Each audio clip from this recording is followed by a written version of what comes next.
পাকিস্তানের সৈনিকরা যতদিন জীবিত থাকবো বাংলাদেশে আওয়ামী লীগের কোনো স্থান হবে না, হবে না, হবে না।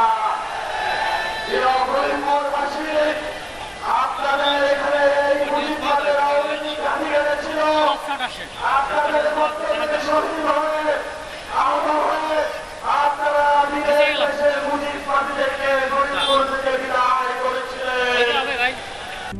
RICL TMX, যুগের পর যুগ স্থাপনা থাকে মজবুত।